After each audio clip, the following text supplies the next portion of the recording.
The date is May 1804. Napoleon was in Paris and declared himself Emperor of the French.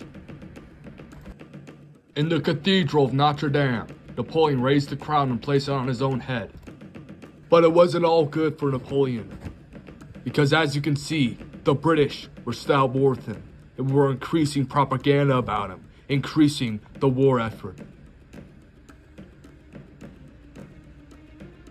It was also due to Napoleon recently declaring himself the King of Italy, to which lessened Austria's grip on Italy. And so, Austria, Russia, Sweden, and Naples all declared war on France and started the War of the Third Coalition. The coalition had a plan to join their forces and take on Napoleon at once. The Russians were led by General Mikhail Kutuzov, and the Austrians were led by General Karl Mack von Nebelak. Napoleon looked like he was going to lose, but he assembled his army into corps, making a move extremely quickly. He then encircled the Austrian army, and Austrian General Karl Mack surrendered his sword to him, surrendering his army with him. Napoleon had taken down the Austrian army, and the Russians, instead of fighting, ran away. Napoleon gave chase. Napoleon, wanting a quick victory, sent a message to Tsar Alexander asking him for help, trying to lure him into a battle.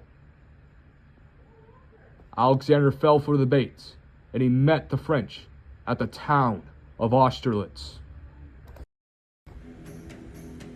At the town of Austerlitz, the coalition held the high ground, and Napoleon had an army of 68,000 men. The coalition had an army of almost 90,000 men, with Marshal Davout still trying to arrive to the battle. The coalition led an attack on Napoleon's right flank. The French would fight for their lives as they held the fortifications. But, due to the coalition's disorganization, only took an hour after. Then, reinforcements came to help at the right flank. Due to the coalition's slow movement speed, it allowed Marshal Davout's corps to arrive just on time. Marshal Davout fortified the French fortifications, and the coalition had to send more reinforcements to the right flank. The coalition bombarded the French fortifications. It was just as Napoleon wanted.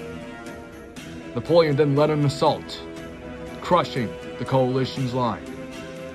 The coalition tried to hold, but they were no match to the large French force. Napoleon would then stage an assault in the north, mainly a cavalry battle, where both sides would meet and fight hard. The coalition tried to hold, but they were no match to the large French force. They pushed to their center, their reserves covering their flanks.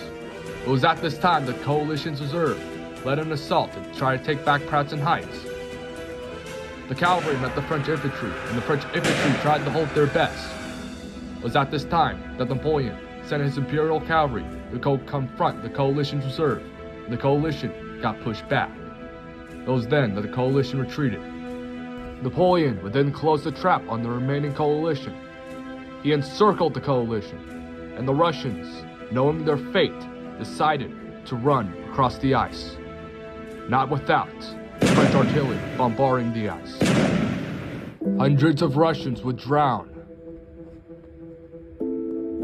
and the coalition was defeated. They had to retreat.